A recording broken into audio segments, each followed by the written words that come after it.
नमस्कार, crime petrol देख रहे हैं आप। मैं हूं कैलाश बेस्ट और आज मैं आपको एक ऐसी जानकारी देने जा रहा हूं जो जानकारी आपको शायद नहीं होगी और होगी भी तो बहुत कम लोगों को होगी। क्या आप जानते हैं कि विश्व की सबसे ऊंची चोटी कौन सी है? जी हां, बिल्कुल सही सोच रहे हैं आप। विश्व की सबसे ऊंची चोटी है माउंट एवरेस्ट। लेकिन माउंट एवरेस्ट का सीधा ताल्लुक मसूरी से है, यह शायद आपको नहीं मालूम होगा। और अगर आपको यह पूरी जानकारी चाहिए तो यह स्टोरी देखिए और अपना मोबाइल पकड़ कर रखिए।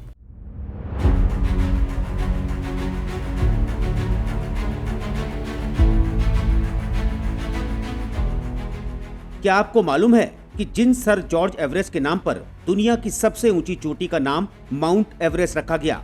उन्होंने जीवन का एक लंबा अरसा पहाड़ों की रानी मसूरी में गुजारा। वेल्स के इस सर्वेयर एवं जियोग्राफिकर ने ही पहली बार एवरेस्ट की सही ऊंचाई और लोकेशन बताई थी।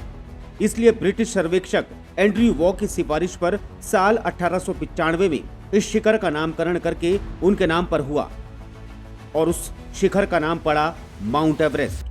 इससे पहले इस चोटी को पीक 15 नाम से जाना जाता था, जबकि तिब्बती लोग इसे चोलोलुम्गा और नेपाली सागर माथा कहते थे। मसूरी स्थित सर जॉर्ज एवरेस्ट के घर और प्रयोगशाला में ही साल 1832 से 1843 के बीच भारत की कई ऊंची चोटियों की खोज हुई और उन्हें मानचित्र पर उकेरा गया। जॉर्ज साल 1830 से 1843 तक भारत के सर्वेयर जनरल रहे। पार्क स्टेट मसूरी में है जॉर्ज का घर। सर जॉर्ज एवरेस्ट का घर और प्रयोगशाला मसूरी में पार्क रोड में मौजूद है, जो गांधी चौक लाइब्रेरी बाजार से लगभग 6 किलोमीटर की दूरी पर पार्क स्टेट में स्थित है। इस घर और प्रयोगशाला का निर्माण साल 1832 में हुआ, जिसे sir George Everest house and laboratory या पार्क हाउस नाम से जाना जाता है। ये ऐसे स्थान पर है जहां से दून घाटी समेत कई खूबसूरत नजारे आप अपनी नजरों के साथ अपने कैमरों में कैद कर सकते हैं। जॉर्ज एवरेस्ट का ये घर अब आर्कियोलॉजिकल सर्वे ऑफ इंडिया के साथ उत्तराखंड पर्यटन विभाग की देखरेख में है। इस ऐतिहासिक धरोहर को निहारने हर साल बड़ी तादाद में पर्यटक यहाँ पहुँचते हैं। रॉयल आर्टिलरी के प्रशिक्षित कैडेट थे जॉर्ज। सर जॉर्ज एवरेस्ट का जन्म 4 जुलाई 1790 को क्रिकवेल में यानी यूनाइटेड किंगडम के पीटर एवरेस्ट व एलिजाबेथ एवरेस्ट के घर हुआ। इस प्रतिभावान युवक ने रॉयल आर्टिलरी में कैडेट के रूप में प्रशिक्षण प्राप्त किया। उनकी कार्यशैली और प्रतिभा को देखते हुए साल 1806 में उन्हें भारत भेजा गया। यहाँ उन्हें कोलकाता और बनारस के बीच संचार व्यवस्था कायम करने के लिए टेलीग्राफ को स्थापित करने और संचालित करने का दायित्व सौंपा गया। जॉर्ज बहुत ही मेहनती थे। साल 1816 में जॉर्ज जावा के गवर्नर सर स्टैमफोर्ड रैफल्स के कहने पर इस द्वीप का सर्वेक्षण करने के लिए चले गए। यहाँ से वो साल 1818 में भारत लौटे और यहाँ सर्वेयर जनरल लेफ्टन के मुख्य सहायक के रूप में कार्य करने लगे। कुछ साल काम करने के बाद जॉर्ज थोड़े दिनों के बाद इंग्लैंड लौटे, ताकि वहाँ अपने सामने सर्वेक्षण के नए उपकरण तैयार करवाकर फिर वापस भारत लौट सके। भारत लौटकर वे कोलकाता में रहे और सर्वेक्षण दलों के उपकरणों के कारखानों की व्यवस्था देखते रहे। 1830 में जॉर्ज भारत के महासर्वेक्षक नियुक्त हुए। अनेक चोटियों की मापी ऊंचाई। सर्वेक्षण की दिशा में नए आविष्कार करके उन्होंने 20 इंच के थियोडोलाइट यंत्र का निर्माण किया। इस यंत्र के माध्यम से उन्होंने अनेक चोटियों की ऊंचाई नापी। 1830 से 1843 के बीच वो भारत के सर्वेयर जनरल रहे। साल 1862 में वो रॉयल जियोग्राफिकल सोसाइटी के वाइस प्रेसिडेंट बने। अपने कार्यकाल में उन्होंने ऐसे उपकरण तैयार करवाए जिनसे सर्वे का सटीक आंकलन किया जा सके। चीफ कंप्यूटर की रही अहम भूमिका। कौन था वो चीफ कंप्यूटर?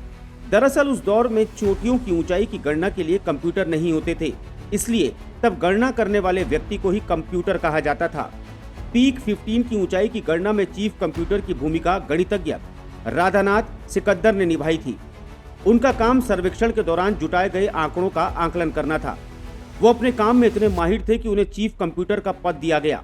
अन्य चोटियों की ऊंचाई की गणना में भी उनकी अहम भूमिका रही। उन्होंने जॉर्ज को हर तरीके से पूरा सपोर्ट किया। जॉर्ज मसूरी में चाहते थे सर्वेक्षण का कार्यालय।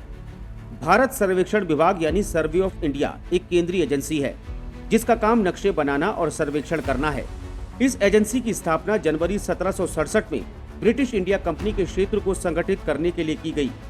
यह भारत सरकार के सबसे पुराने इंजीनियरिंग विभागों में से एक है।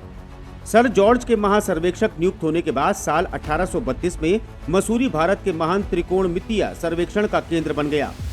जॉर्ज एवरेस्ट मसूरी में ही भारत के सर्वेक्षण का नया कार्यालय चाहते थे, लेकिन उनकी इच्छा अस्वीकार कर दी गई और इसे देहरादून में स्थापित किया गया। भारत से काम निपटाने के बाद वो लंदन चले गए, जहां उन्होंने अपने जीवन की आखिरी सांस ली और 1 दिसंबर 1866 को उनका निधन हो गया। मसूरी स्थित हाथीपांव पार्क रोड क्षेत्र के 172 एकड़ भूभाग में बने जॉर्ज एवरेस्ट हाउस को अब पर्यटन विभाग ने अपने अधीन ले लिया, जहां पर्यटकों का लगातार आना जाना बना रहता है। तो कैसी लगी आपको ये जानकारी? हमें उम्मीद है कि आपको ये जानकारी जरूर अच्छी लगी होगी और आपको अब ये मालूम चल गया होगा कि माउंट एवरेस्ट का ताल्लुक आखिर उत्तराखंड में पहाड़ों की रानी मसूरी से कैसे है। बहरहाल, अगर आपको ऐसे ही अन्य स्टोरीज चाहिए और आपको ऐसे अपडेट्स चाहिए तो आप हमारे चैनल को लाइक कीजिए, सब्सक्राइब कीजिए और कमेंट करना बिल्कुल मत भूलिएगा। और आप देखते रहिए क्राइम पेट्रोल। नमस्कार।